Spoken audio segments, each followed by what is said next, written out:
Cool. Welcome back. 3 steps to patient and business success, part 2. If you didn't watch part 1, I'd click off right now. I'd go back and watch part 1. I just would. I want these to flow together. I want you to be thinking about these at a higher level. You guys hear me talking about this all the time, and you're probably stuck in this currently. We don't understand our patient's life cycle. And then what do? Everybody says you got to create systems. You got to create systems. Systems are what lead to growth. Systems, processes. You go, cool. I'm going to work on this system here. And I say, cool. How's it connected to the rest? I don't know. I'm going to work on this system here. Cool. Looks really good. How's it connected to the rest? I don't know. This is the order of the business. And if you watch part 1, right, this is the order to patient and business success. And if you watch part 1, talk about where systems fit in all this, and it's not till part 3. Actually, it comes in today, I should say. Starts in part 2, but really it's part 3. Yet the work, the time, the money, and energy you lose and create, right, is directly related to how well you understand your patient's life cycle and what we're going to go over today. All right, so let me share this screen. So here we go. Move me up here. 3 steps to patient and business success, part 2. So second step, right? So here's what I'm going to do. I'm going to review a little bit of part 1 to set the context, because again, there's a flow to all this, and it's important to know part 1 to move on to part 2. And it's important to know part 1 and part 2 to move on to part 3. Your business is an ecosystem. It's the connectedness of the business. It's exactly what I started out with. I built this system here for my providers. Great. How is it related to the rest of the business? I don't know. Great. I created a system here for my front desk team. Great. It's actually good. I'm not bagging your systems, but you're going to think your system is failing. You're going to think you are failing because something downstream is not working. And you're going to create a system downstream to try to change something that you should have done upstream. So do you know the connectedness of your business?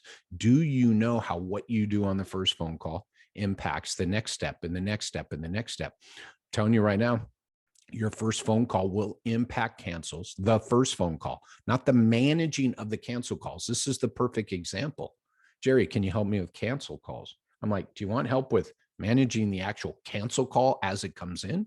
Or do you want to prevent the cancel call from happening? Think about that for a second. Everybody I say everybody. And when the first one shows up, I will stand on the mountaintop and tell you not everybody. Everybody comes to me and says, I need help with my cancels. And they want help at the point of cancel. I'm like, that's not the solution. It's a short-term solution. Long-term thinking is what is causing this to happen. This is your business as an ecosystem.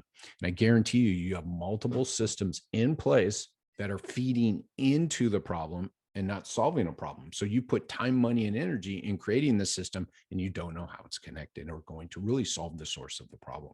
Right? The title of this, the 3 steps to patient and business success. It's very important to understand that patient success is what leads to business success. So we don't focus on, this is why the order, my friends, we don't focus on business success and building a business. We focus on what does patient success look like, and then we build the business around it. That was part 1, okay? And it will continue to permeate everything in part 2 and part 3. What I just stated, we must be focused on patient success, and that's the patient life cycle in part 1. Patient success plus business success is a team effort.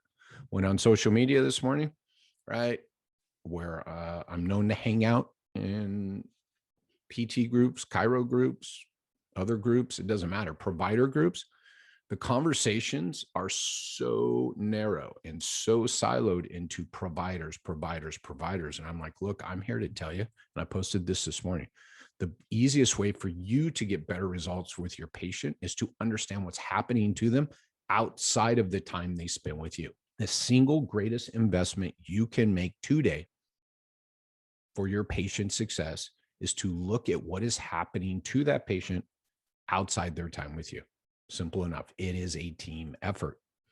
Now, here's 20 plus years of work in 3 slides. And I'm so glad I found a smiley face, because sometimes it makes me frown. It's literally this, right? And this is what we're reverse engineering in these 3 videos.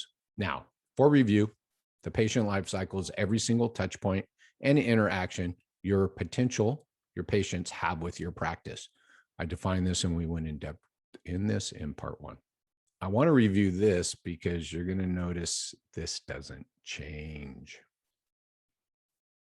The single most important thing you must do throughout this entire patient life cycle is manage and set expectations, build trust, and decrease fear, doubt, and uncertainty. I want you to think of those 3 words: expectations. Oh, sorry, 6 words, but expectations, trust, and then fear, doubt, and uncertainty. Right? I said the most important thing to do during a patient's life cycle within your business is to manage all these. We're not talking about treatment here, people. We're talking about a level above this.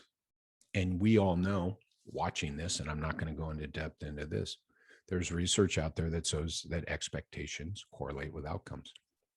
There's research out there that shows the more trust we have, the more alliance we build, and that's a broad term, right? The more, because alliance is more than just trust, but the more alliance we build, therapeutic alliance, but therapeutic alliance is an ego-driven term. That implies only trust with the provider makes progress. Remember, this is a team effort. So I like to call it team alliance. The more trust we build with someone, the more alliance we have, the better off they are. So this has nothing to do with treatment. It has everything to do with conversations and communication. So manage and set expectations, build trust, decrease fear, doubt, and uncertainty. All right, part 2 starts now. And there is no pretty graphic for part 2. What you have to think about is part 1 in that patient life cycle. And then this patient experience, right? This is the result. So when we talk about a patient experience, this is the result of a patient experience. The story that they are telling, right, based on their experience, the story that your potential, because by the way, even people who don't arrive as a new patient had an experience with your business, whether you created it or not. There's a huge takeaway for you. Whether you created the experience or not, they are having it. So I'm going to challenge you on this. You better create it so you can control it. Otherwise, it's not within your control. The story that your potential patients create when moving through the life cycle, right? So think about that circle. And as someone's moving through that circle, what are they experiencing with your practice? And it is the emotions, and it is purely emotional. An experience is something that is emotional. Expectations, trust, fear, doubt, uncertainty, a lot of emotions. When people's expectations are managed and set, they have different emotions than when their expectations are not set and not delivered, right? Think about the emotions that are provoked. Trust, fear, doubt, and uncertainty are all emotions. This patient experience is the emotions that are created during the time with you and your business and your team within your ecosystem. You see where we're going here with all this, right? This is good stuff, man. I mean, this is how I start with all my clients. This is how I start all my talks. Because if we don't understand this, everybody wants me to show up and tell them how to get their front desk to schedule more people. And I'm like, there are services out there to do that. They'll come in and train your front desk, but no one will know why they're doing it. Nobody will know where they fit in the bigger picture, right? Nobody will know their role in creating a great experience. Nobody will know their role in a completed plan of care if we don't go over this stuff first. So check this out. Remember this? You create the experience. This is the beauty of this. The patient life cycle happens. Everybody thinks this is backwards. The patient life cycle is what happens, right? We don't get to choose how people engage with us. We don't get to choose how people find us. We try to influence it. We try to impact it. We don't get to choose, right, how people are going to get to our office. We don't get to choose how people are going to engage with us, potentially, right? So a lot of the life cycle is out of our control. So that's why we map out the life cycle. It's just like pulling out a map. You map out your journey from California to New York. You got some options, but New York and California don't have a lot of play on how you're going to get there. They just know we're here and we're here, right? So you create the experience, you insert the systems and the processes. So you insert the systems to create the bigger process that is called your patient's experience. You insert those systems where? Into your patient's life cycle. You see why we must understand that life cycle before we create the experience. Now, we're always thinking about the experience, but we can't build systems that are connected unless we understand the life cycle within our business. And some of the good examples of this is everybody goes immediately to treatment and provider. And I'm like, all the steps beforehand, all the steps after you have lost, I should say healthcare has lost more, and let's just go physical therapy has lost more happy paying customers due to a bill that showed up 2 months later after they were done, right? That's part of the experience. So we must understand this whole life cycle from start to finish, and maybe there's not a finish. And really, that's why I want to get away from the word discharge, because if you get away from this finish idea, you'll never lose contact with people and you will stay front of mind conscious, and they will always be having a positive experience with you. You create the experience, you insert the systems into your patient's life cycle, you build out the processes, right, within your ecosystem to do what? Manage and set expectations, build trust, and decrease fear, doubt, and uncertainty. It is really interesting how 25 years, 28 years worth of work is going to come down to these 3 videos. And I smile because I care and I love it. It really is. You cannot bring me a problem. You cannot tell me about an issue you are having in your practice, in your business, that can't be solved by this.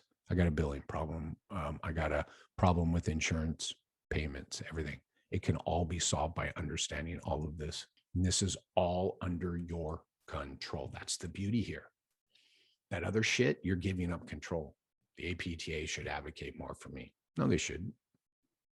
You should understand your business and how to run it and how people respond and how people interact, and then create a solution. Be a part of the solution. That's all this. Simple.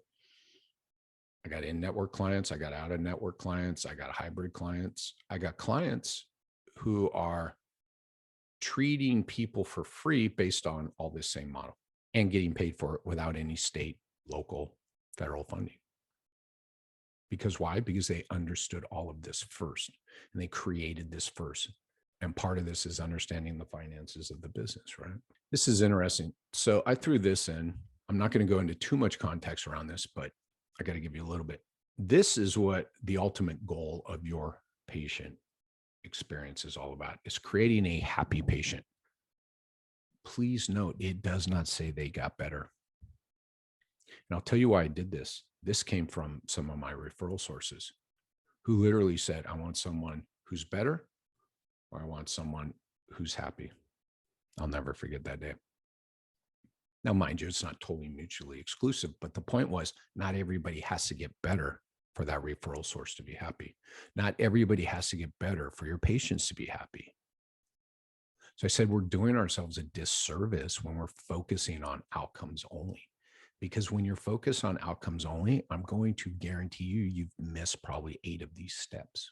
So if you understand that the ultimate outcome is to create a happy patient, then this, by the way, this was my journey. And by the way, this didn't come, I'm giving you in 5 minutes. This literally took a year plus. So I had my patient life cycle in front of me. I knew I needed to create the systems to insert in there, but then I needed to understand what was the ultimate goal, a happy patient. So now I could reverse engineer all the steps in my patient's life cycle to create a happy patient. And if you look at this from the top down, it pretty much follows that patient through their life cycle. And then we build in all the systems to make this happen. Now, if someone comes into your system, you notice it starts at arrive for eval. Yet if you haven't mapped out the system, that means anybody who's not scheduled or on the schedule for an eval, you're just going to blow off. And I say, nope, because we go all the way back on that. What happens if they call and they don't schedule? How can you ensure they are a happy patient? And they're not even a patient. So it's more like a happy person, happy client, right? So that forced me to look back and go, man, there's a lot of steps in between this first phone call and this first visit arrival. There's work to be done here, because even people don't schedule with us, don't arrive, need to have a good experience, a positive experience. How did this finally prove itself out? God's honest truth. I had people referring me patients who had never stepped foot into our clinic. And I followed up with them, asked them why, flat out, because you treated me so well and you listened and you took care of me to make sure I got to the right place. Figured you guys must have great care. That was the icing on the cake to prove that it's more than just outcomes. The outcomes are expected. Here's the dirty secret, everybody. Everybody calling your clinic expects the outcome. And everybody's selling the outcome. I'm like, it's expected. You're selling them something they already expect to get. And they're not going to pay more for it. It's this. When you understand this, then you can sell the journey, not the outcome. Write that one down. Sell the journey, not the outcome. So much in here. What was this? 14 slides in like 10 minutes. Some of them review. So remember, it's the patient life cycle. Here, let's go back up here real quick. Right? Understand your patient's journey and then build out the systems for their experience. I'm going to get into that stuff right below this on part 3. So what I want you to understand is once we understand the experience we want to create, then we can build out the systems for their experience. And I was going into it a little bit there at the end. We can reverse engineer the experience we want to create, which is this happy patient. And pay spinal bill is interesting. The way my journey started in this whole world, it was trying to fix a billing problem 2 months after discharge, literally. So tipping point was going out of network for sure. That was the tipping point that brought me this way. But the one that really accelerated this whole process was when we tried to fix a billing problem. I fixed the billing problem by changing the incoming phone call, but it took me 9 months to figure that out. I invested 9 months of time, money, and energy into the billing problem. No change. Moved it upstream to first phone call, fucking disappeared. And I've done this for other people, right? This is the work to be done, my friends. Me and my girls in front of the pink wall down in Hollywood. Notice Jada has on her pink sweater. She's the only person I know who owns more pink than me, Jada. So we've got to map out that patient experience. Frickin' A. We've got to map out the patient life cycle. Then we've got to understand the experience we want to create. That experience is going to literally overlay and permeate into the patient life cycle. That's where we start inserting the systems. We must understand the connectedness of the business and our patient's life cycle before we start creating the systems, because if we don't, we're going to burn a lot of time, energy, and money trying to solve problems downstream, right? It's that analogy, quit pulling babies out of the water, go upstream and figure out where they're falling in. It's the same thing. Cancels, no-shows, drop-offs, billing problems, upstream. That's where we are now. These 2 videos will move you further ahead in 2 weeks than I moved in 10 years. I will say that again. These 2 videos will move you forward more in these 2 weeks. And if you're watching them back to back in fucking 45 minutes, then I moved in. It took me 10 years to move through all this. 10 years in my business. Part of me is embarrassed. Part of me is proud because I got through it. If I didn't get through it, I wouldn't be proud, but I don't know. All right. Thank you for watching this video. Thank you for giving me your energy and your time. And any questions, any comments, any thoughts, please shoot them down below. And then part 3, we will go into the systems creation mindset, right?